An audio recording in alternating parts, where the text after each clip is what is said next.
जय हिंद। इस वीडियो में हम देखेंगे, देखिए यूपी टेट का पेपर हुआ है, तो उस पेपर को हम देखेंगे आंसर की के साथ में, और पेपर में क्या क्या प्रश्न पूछे गए हैं उन सभी को हम एक एक करके देखेंगे। देखिए भाग 1 है, पार्ट 1, बाल विकास एवं शिक्षण विधि, child development and teaching method. पहला प्रश्न है कोहलर निम्न में से किससे संबंधित है। उस दूसरा प्रश्न है मैकडूगल के अनुसार मूल प्रवृत्तियों की संख्या कितनी होती है। ये सारा है जो टीचिंग से संबंधित है। इसको उसके बाद से हम देखिए एक एक करके आप प्रश्न को देख सकते हैं जो कौन कौन से प्रश्न पूछे हैं।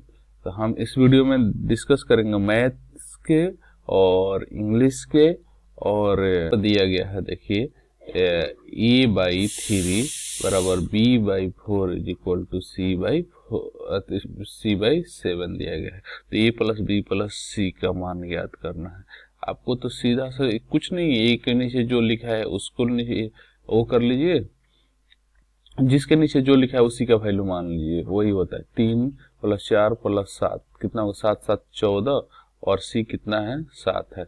14/7 कितना हो, 14/7 क्या हो जाएगा 2 हो जाएगा। 2 आंसर सही है। ठीक है, जिन्होंने भी बनाया है सही आंसर बनाया उन्होंने। तो देखिए 15 जनवरी, ये देखिए ये रीजनिंग का क्वेश्चन है, इसको हम बाद में डिस्कस करेंगे जब ये मैथ देख लेते हैं। उसके बाद से देखिए यहाँ पे ये थोड़ा सा डिफिकल्ट क्वेश्चन है, लेकिन अगर आप समझे तो कुछ नहीं है। इसको हम 3 लिख सकते हैं, 3 के पावर 3 लिख सकते हैं हम। ठीक है, उसके बाद से हम इसको 4 के पावर 2 लिख सकते हैं। ठीक है, इसमें भागा से क्या करते हैं, 4 के पावर 3 से कर सकते हैं। 3 करना 27 में से 16 गया, कितना हुआ 11 बटा 4 चौका 16 से चौका 64, तो 11/64 हो जाएगा। सही आंसर आपका, जिन्होंने बनाया उनका आंसर ये गलत है, 11/64 इसका सही आंसर हो जाएगा।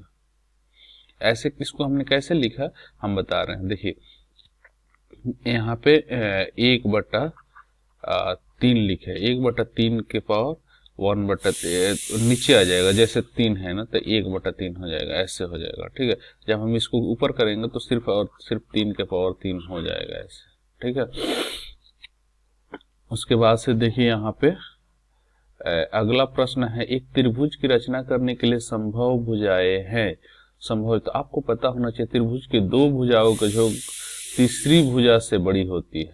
ठीक है, या फिर 2 भुजाओं का अंतर तीसरी भुजा से छोटी होती है, इतना होना चाहिए।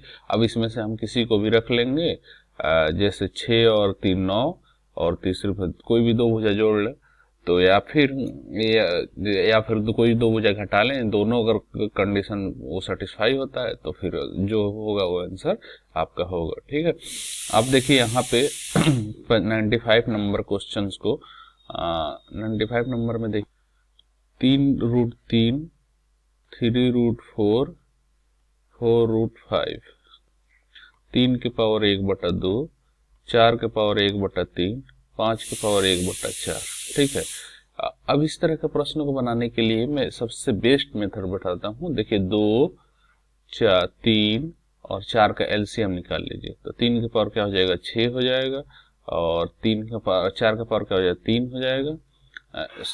भले सॉरी 3 का ए है 3 है ना, तो यहाँ पे 3 4 12 से क्या कटेगा, 4 बार में कटेगा ए, 5 के पावर 3 हो जाएगा। अब देखिए इसमें से कौन सबसे बड़ा है आरोही क्रम में, अवरोही नहीं आरोही क्रम, बढ़ते क्रम मतलब सबसे छोटा पहले होना चाहिए। तो 5 के 125 हो जाएगा, और 4 के पावर 4 4 चौका 16 सौ चौका 64 256 हो जाएगा। तो आपको पता है जो 4 से पहले 5 आएगा, मतलब 5 छोटा है। उसके बाद से 3 3 करना 29 27 27 81 81 243, ऐसे भी हो जाएगा एक। तो सबसे बड़ा इसमें 3 के पावर 6 है, तो सबसे बड़ा 3 के पावर 6, उसके बाद से 4 का 256, उसके बाद से 5 का, ये 125 हो जाएगा, ये 256 हो जाएगा, और ये 243 बटा 243 गुने 3 इतना हो जाएगा। तो 3 नंबर यहाँ आंसर आपका सही है। यदि देखिए कितना नंबर क्वेश्चन है, यदि और 96 नंबर, यदि अवरोही क्रम में रखे गए आंकड़ों के दोनों छोरों से प्रेक्षण हटाए जाते हो तो केंद्रीय प्रवृत्ति में कौन से मापक प्रभावित होते हैं? ठीक है, बिल्कुल। उसके बाद से देखिए यहाँ पे 5 सेमी बाजू वाले एक घन के सभी फलकों पर रंग लगाया जाता है। 5 सेमी बाजू वाले घन के सभी थे। सबसे पहले हम एक घन बना लेते हैं, ठीक है, एक घन बना लेते हैं। चलिए हम इसको एक घन बना लेते हैं, ठीक है।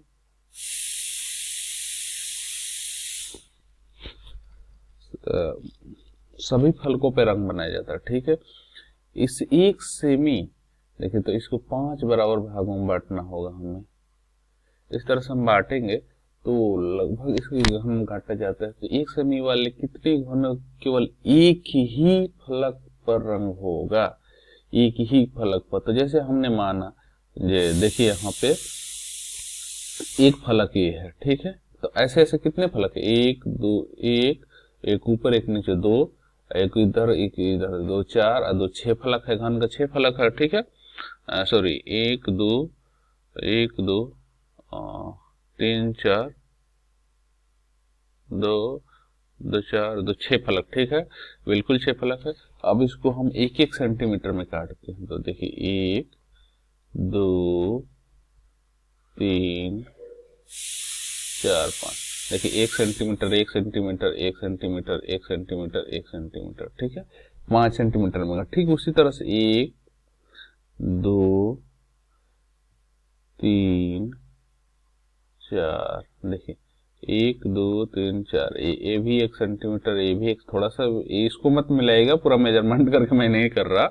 तो अब देखिए ये वाली जो फलक है ना, ये वाली फलक, ये वाली फलक, ये वाली फलक और ये वाली ये सॉरी, यहाँ पे 1 मिनट मैं थोड़ा सा मिटा दूं इसको। हाँ देखिए ये वाली फलक जो है, सब साइड वाली फलक जो जितनी फलक है उतना देखिए कितना है, सब के सब हो जाएंगे, जो भी है ये साइड वाली फलक उसमें हो जाएंगे। अब बचे कितने? तो देखिए 1 2 3 4 5 फलक, 5वां फलक है। तो 2 फलक तो इधर से खत्म हो गए, ठीक है, और 2 फलक इधर से। अब बचे कितने? 1 2 3, 1 2 1 2 3, मतलब 1 2 3 4, उसके बाद 4 5 6 7 8 9, मतलब एक फलक में आपको 9 ऐसे खाने हैं, मतलब एक फलक में 9 ऐसे खाने हैं जो सिर्फ एक रंगों से रंगा हुआ है, मतलब एक ही उसका एक ही फलक रंगा हुआ है। तो ऐसे कितने फलक है? तो 6 फलक। तो टोटल कितने हो जाएंगे? 54। टोटल सही आंसर क्या हो जाएगा? 54 हो जाएगा। आप यहाँ पे देख सकते हैं। पंचभुज के अंतःकोणों का जो क्या होता है? तो n-2 इंटू 180 डिग्री, ठीक है।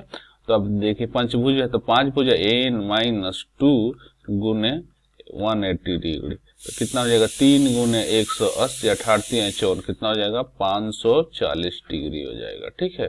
540 डिग्री सही है बिल्कुल। या फिर इसका दूसरा फॉर्मूला होता है 2n-4 इंटू 90 डिग्री, ठीक है। तो 2 गुने 5 10, 10 में से 4 गया 6, 6 गुने 9 90 डिग्री बराबर कितना हो जाएगा? 540 डिग्री हो जाएगा। आप यहाँ पे देख सकते हैं। उसके बाद से देखिए एक खंभे का 4/7 भाग कीचड़ में धंसा है। एक खंभा है, एक देखिए इतना बड़ा खंभा है, ठीक है, और उसका 4/7 भाग कीचड़ में धंसा है। मैंने माना कि 4/7 भाग, तो मैंने माना कि टोटल खंभे की टोटल लंबाई कितनी है? तो 7 भाग, 7 यूनिट है, जिसमें से 4 यूनिट क्या है? वो कीचड़ में धंसी हुई। तो मैंने मान लिया कि 4 यूनिट ये जो है ये कीचड़ में धंसा हुआ है, ठीक है, कीचड़ में धंसा हुआ है, ठीक है,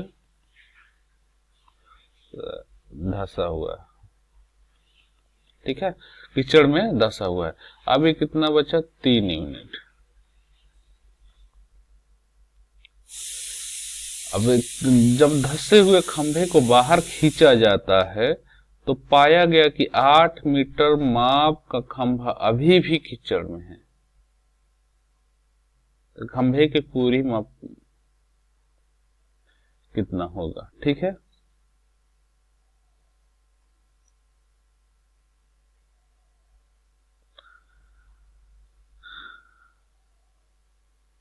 जब धंसे हुए खंभे का 1/3 भाग बाहर खींचा जाता है, 1/3 भाग बाहर खींचा जाता है,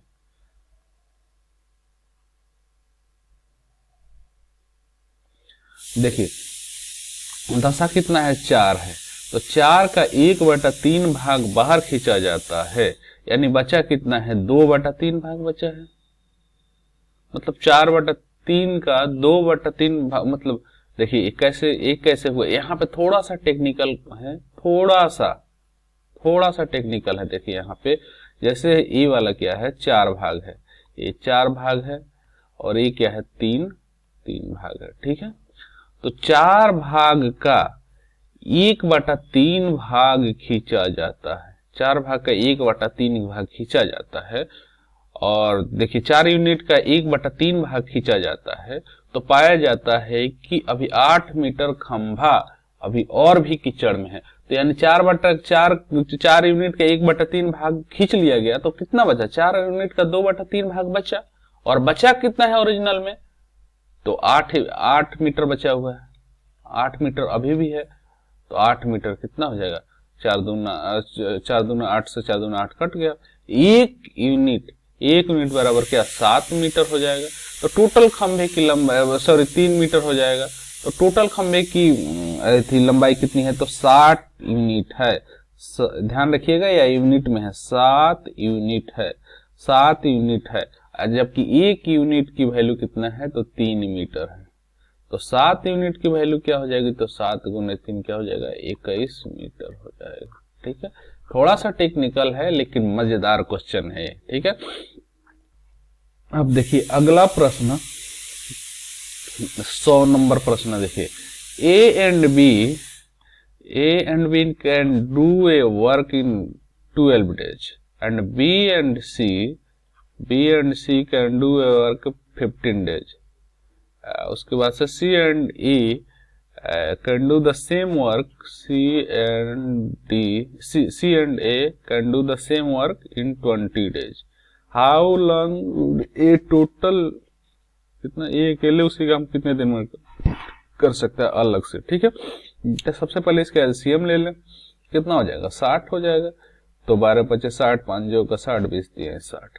अब क्या हो जाएगा, 2 इंटू ए प्लस बी प्लस सी बराबर क्या हो जाएगा, 5 4 9 3 12, तो ए प्लस बी प्लस सी क्या हो जाएगा, कितना हो जाएगा, 6 हो जाएगा।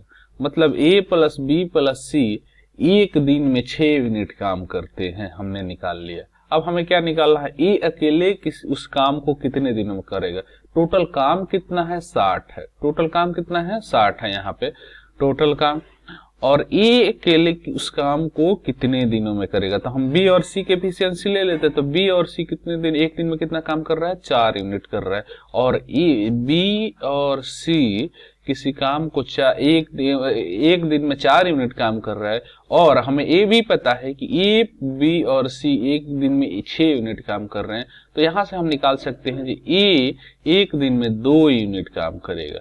तो ये जब एक दिन में 2 यूनिट काम करेगा, तो 60 यूनिट काम करने में ये कितना दिन लेगा, तो 30 डेज। सही आंसर क्या है, 30 डेज। अब देखिए एक से एक, देखिए इस तरह के प्रश्नों को थोड़ा सा भी टाइम नहीं देना है। महत्तम समापवर्तक क्या है, 14/33, 42/55 और 21/22 का महत्तम समापवर्तक क्या है। देखिए जब भी अगर जो चीज पूछे, जैसे इस तरह के बट्टे फ्रैक्शन में अगर प्रश्न हो और उसका जो भी पूछे, जैसे एलसीएम पूछे तो ऊपर वाला का एलसीएम निकाल दे, नीचे वाला का एचसीएफ निकाल दे। अगर एचसीएफ पूछे तो ऊपर वाला का एचसीएफ निकाले, नीचे वाला का एलसीएम निकाले। अब हमें क्या पूछा है इसमें, महत्तम समापवर्तक एचसीएफ पूछा है, तो हम ऊपर वाले का एचसीएफ निकालेंगे। देखिए ऊपर वाला का एचसीएफ क्या होगा, एचसीएफ मतलब क्या, HCF, H for highest, C for common, F for factor, मतलब हाईएस्ट कॉमन फैक्टर।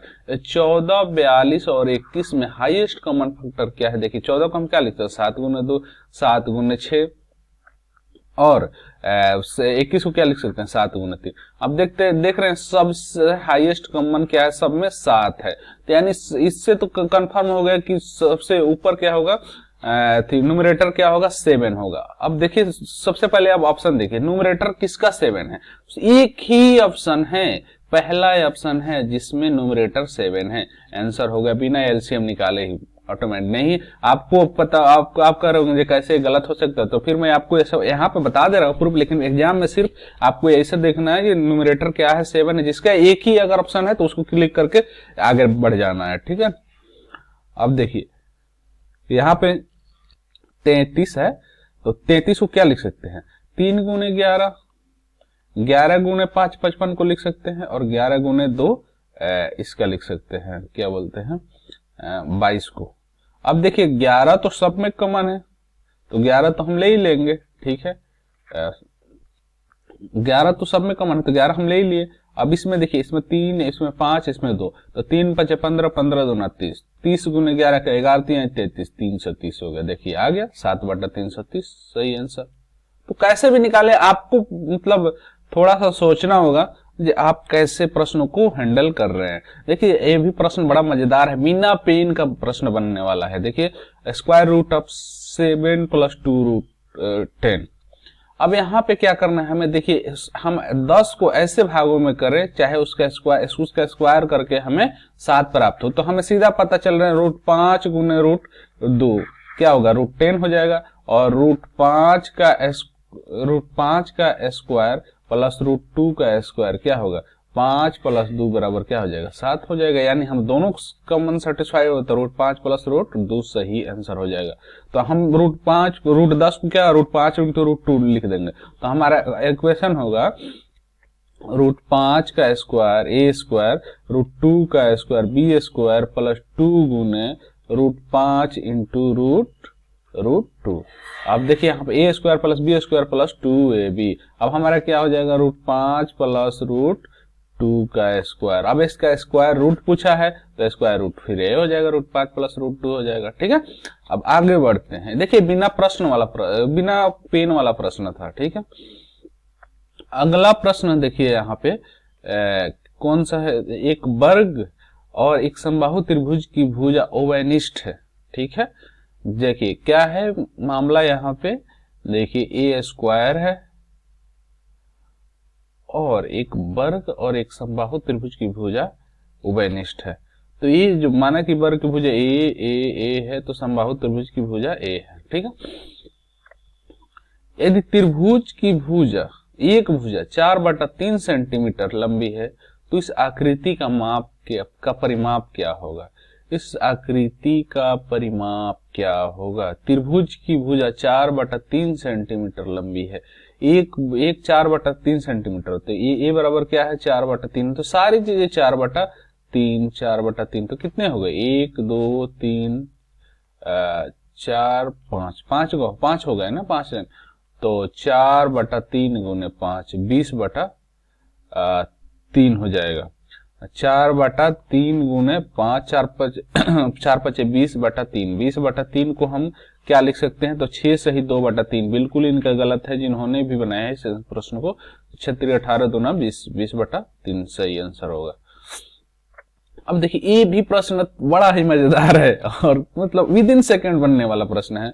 देखिए which of the following numbers is divisible by 19। तो देखिए 99, तो यहाँ पे देखिए अब यहाँ पे क्या करना है, 9 से कैसे कोई संख्या जी, जब पूरा संख्या का सम ऑफ नंबर्स के क्या 9 से डिविजिबल है, और 11 से 11 गुने 9 क्या 99, और 11 से क्या और sum of even number minus sum of odd number is equal to 0, या फिर 11 से डिविजिबल हो, जो भी हो। मतलब देखिए यहाँ पे अब हम क्या कर ले, सबसे पहले तो हम नंबर को ऐड करके चेक कर लेंगे ये क्या है। 1 और 1 2, 2 और 4 6, 6 और 3 9, 9 4 12, 12 5 17। देखिए 5 और 9 एक बार फिर से हम कर लेते हैं, 9 और 3 12, 12 4 16, 5 और 9, 9 3 12, 12 4 16, 16 2 18, यानी 18 जो बटा 9 क्या हो जाएगा 2। यानी ये तो 9 से तो डिविजिबल है, लेकिन 11 से डिविजिबल है कि नहीं वो चेक करते हैं हम एक बार, ठीक है। देखिए 11 से डिविजिबल है या नहीं। मैं इसको थोड़ा सा मिटा लूँ। अब देखिए, इसको 11 से डिविजल होने के लिए हमें 1 अचार 5, 5 अचार 9, 9 हो गया। देखिए 5 और 3 8, 8 है 1 9, 9 में से 9 गया 0। बिल्कुल अगर sum of even numbers minus sum of odd numbers is equal to 0 या फिर 11 से डिविजिबल होना चाहिए होगी संख्या का, बिल्कुल ये नंबर सही है। 1,14,345 वाला ऑप्शन सही है। इनका भी जिन्होंने बनाया है एक्सरसाइज। पाई क्या है? What is pi? Pi is a rational number. Pi एक परिमेय संख्या है, बिल्कुल सही है इनका। अब देखिए 16,075 को किसी संख्या से भाग देने पर भागफल 167 तथा शेषफल 43 प्राप्त होता है, तो भाजक क्या हो? देखिए इस तरह के प्रश्न को बनाने के लिए सबसे बढ़िया, देखिए मैंने माना कि भाजक क्या है? 1 से। मैंने माना कि भाजक 1 से। अब देखिए क्या होता है? भाजक गुने भागफल प्लस शेष होता है। तो 167 गुने 1 प्लस 43 बराबर 16,075 हो जाएगा। अब क्या हो जाएगा? 167 गुने 1 बराबर 16,075 माइनस 43 हो जाएगा। अब 16,075 में 43 क्या हो जाएगा? 16,032 हो जाएगा। अब यहाँ पे क्या आ जाएगा? x बराबर क्या आ जाएगा? 16,032 माइनस भले बटा 167 हो जाएगा। अब देखिए 167 से अगर हम 10 से गुना करते हैं, 10 से गुना करते हैं तो क्या 1670 हो जाएगा, जबकि यहाँ पे 4 अंक में क्या है? 1603 ही है। तो इसमें 9 से हम डिविजल करें। जैसे ही 9 से डिविजल करें हम देखेंगे किस ऑप्शन का सबसे पहला अंक 9 है। तो देखिए एक ही ऑप्शन है जो 9 है, तो हम इसको क्लिक कर देंगे यहाँ पे। अब देखिए 50 से छोटे धन पूर्णांकों में अभाज्यों की संख्या कितनी है? 50 से छोटे the number of positive prime number, यहाँ पे इंग्लिश में पूरा कट गया है तो समझ में नहीं आ रहा। 50 से छोटे धन पूर्णांकों में अभाज्यों की संख्या है।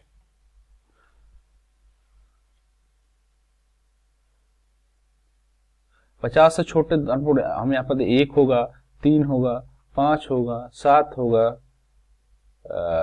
फिर 11 होगा, 13 होगा, फिर 17 होगा, 19 होगा, फिर से 23 होगा, फिर 29 होगा, 31 होगा, 37 होगा, 41 होगा, 43 होगा, 47 होगा। अब देखिए कितने? 1 2 3 4 5 6 7 8 9 10 11 12 13 14 15, टोटल कितने हो गए? 15 हो गए। तो सही ऑप्शन क्या है? Right D 15। ठीक है। अगला देखिए यहाँ पे दो संख्याओं में से बड़ी संख्या का 2 गुना, पहले ए माना कि ए बी है संख्या, ए बड़ी है, इसमें ए 2a बड़ी संख्या का 2 गुना छोटी संख्या के 5 गुने से 5 गुने से 3 ज्यादा है। इसके 5 गुने से 3 ज्यादा है तो इसमें भी 3 जोड़ देंगे हम, तो 2a माइनस 5b बराबर 3। अब हमारा क्या बनता है? तो बड़ी संख्या के 4 गुने 4a और छोटी संख्या के 3 गुने का योग्य 71 है, तो ये संख्या ए है। अब देखिए 4a plus 3b is equal to 71। ठीक है। अब यहाँ पे क्या आ जाएगा? 4a यहाँ पे भी करेंगे तब 4a से यहाँ पे कर ले, 4a से 4a हो गया, या फिर हम इसको, हाँ ठीक है कोई बात नहीं, कर लेते हैं, या फिर इसको हम कर लेते हैं। कितना हो जाएगा? 5, इसमें 5 से गुना कर लेते हैं तो 20a minus 15b is equal to 5 7 5 35, 355 हो जाएगा। अब यहाँ पे क्या है? 20a। अब यहाँ पे देखिए दूसरा पहला इक्वेशन क्या है? तो यहाँ पे 3 से गुना करना है तो 6a माइनस यहाँ पे प्लस है ना, minus 15b is equal to 9। अब यहाँ से 15 से 15 कट गया, 20 अच्छा 26 ए इज इक्वल टू कितना, 9 5 14 का 4 हाथ में 1, 5 1 6 364 हो जाएगा।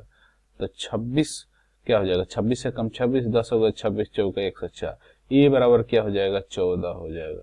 जब ए बराबर 14 तो वह संख्या है कि ए बराबर 14 हो जाएगा, तो दूसरी संख्या क्या हो जाएगी, तो ये पहला में 14 ही है सबसे बड़ी संख्या, तो सी ऑप्शन हो जाएगा। अगर चेक करना है तो हम चेक कर लीजिए, कोई दिक्कत नहीं। 2a - 5b = 3 है, तो 14 दूना 28 -3 बराबर 5b, तो क्या हो जाएगा, 5b बराबर 25 हो जाएगा, तो ये बराबर क्या हो जाएगा, 5 हो जाएगा। तो सी ऑप्शन से जिन्होंने बनाया उनका गलत है, 14 और 5 हो जाएगा आंसर, इसका सही आंसर। और देखिए यहाँ पे एक वर्ग का क्षेत्रफल जिसकी भुजा 8 सेंटीमीटर है, उस आयत के क्षेत्रफल के बराबर, वर्ग की भुजा अगर 8 सेंटीमीटर तो इसका क्षेत्रफल क्या हो जाएगा, 64 हो जाएगा। जिसकी लंबाई आयत के क्षेत्रफल के बराबर है, तो आयत की लंबाई कितनी है, 16 है, तो आयत की चौड़ाई ज्ञात करें। तो देखिए 16 चौड़ाई क्या बी मान लिए, तो मैंने 16 चौका 64 4 सेंटीमीटर हो जाएगा सही आंसर। कुछ है ही नहीं प्रश्न में, प्रश्न संख्या 11 कि if cost price of an article is 3/2 of its selling price। देखिए CP = 3/2 = SP, ठीक है। तो CP/SP क्या हो जाएगा, 3/2। तो लाभ या हानि प्रतिशत ज्ञात करें। अब देखिए कोई सी वस्तु का क्रय मूल्य 3 रुपए और 2 रुपए में बेचा जा रहा है, सीधा सीधा हानि हो रहा है, तो लाभ वाला ऑप्शन तो पहले ही कैंसिल हो गया। अब देखिए हानि कितना हो रहा है, 3 रुपया के आर्टिकल है, ये 2 रुपए में बेच रहा है, 1 रुपया का हानि हो रहा है, तो 33 सही 1/3% हानि हो जाएगा। जिन्होंने बनाया वो गलत आंसर है, सही आंसर 33 सही 1/3% है। अब देखिए यहाँ पे अगला प्रश्न 121, देखिए यहाँ पे 121,012 को 12 से भाग देने पर रिमाइंडर क्या हो जाएगा, 12 से भाग देने पर रिमाइंडर क्या होगा। यहाँ पे आप देख सकते हैं, तो एक बार में ले लीजिए, यहाँ पर 12 से 12 कट गया, अब 1 आया यहाँ पे, फिर उसके बाद से 0 बैठाइए, यहाँ पे 10 आया, फिर 0 बैठाइए, यहाँ पे 1 से 1 आया, 12 8 96, तो 96, तो 5 आ गया, तो यहाँ तक तो हमने ले लिया। फिर 2 बार चौक 48 हो जाएगा, तो कितना 48 4 52 4 आ जाएगा। रिमाइंडर बिल्कुल सही है जिन्होंने बताया।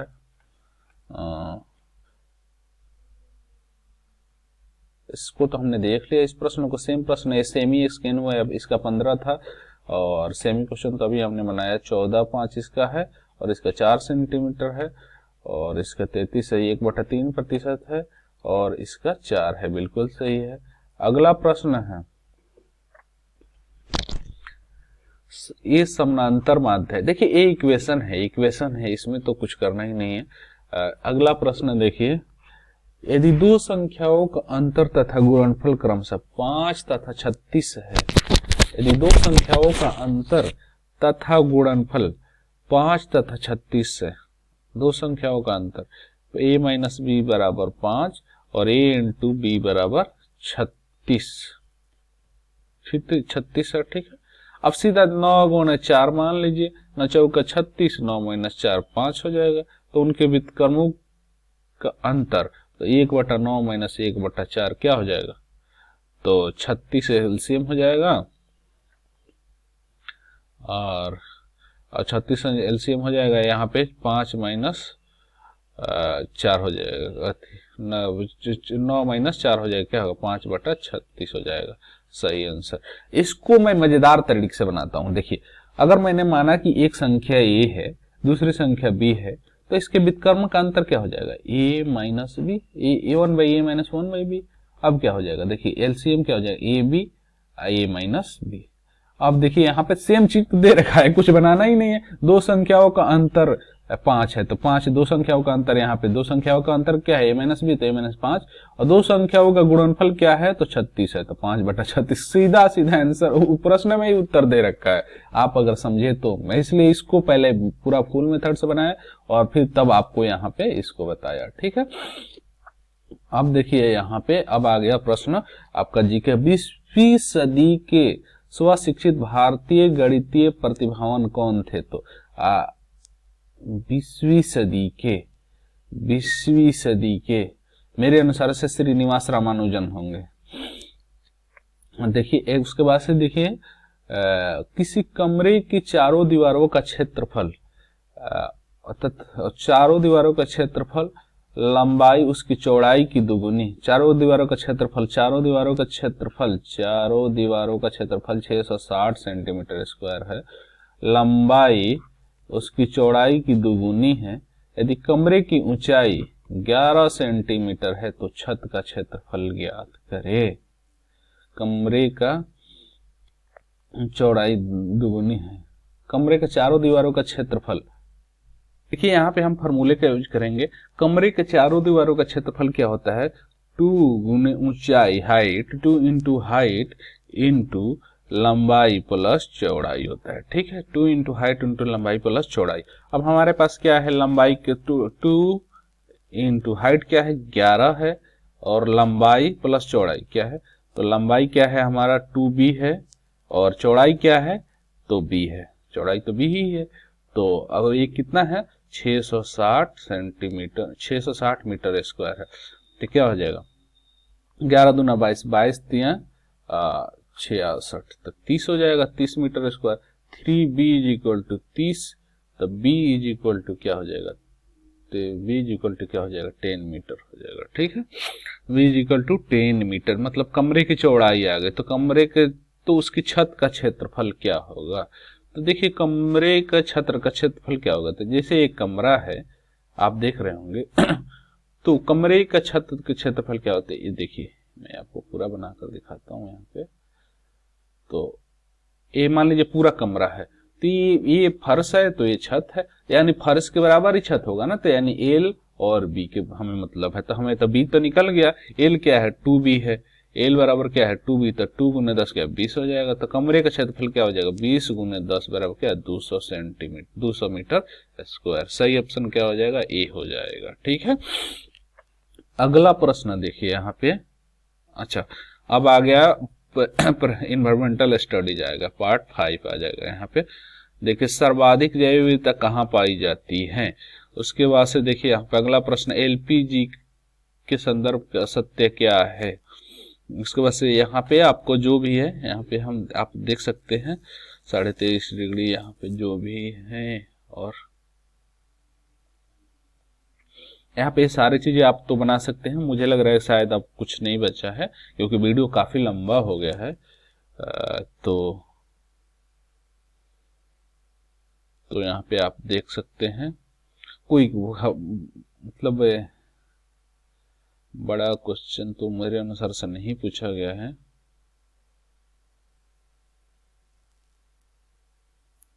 देखिए यहाँ पे गलत है, 24 जनवरी 1950 होगा यहाँ पे, ये सही है बिल्कुल यहाँ पे। चलिए इतना ही, इस वीडियो में इतना ही। लेकिन हमने कोशिश किया जो पूरा मैथ्स का क्वेश्चन सॉल्व करने के लिए।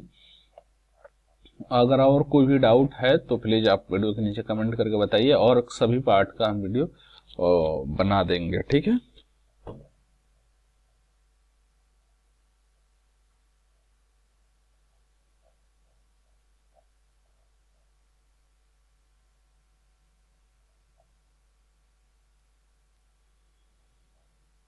चलिए ठीक है, ओके बाय।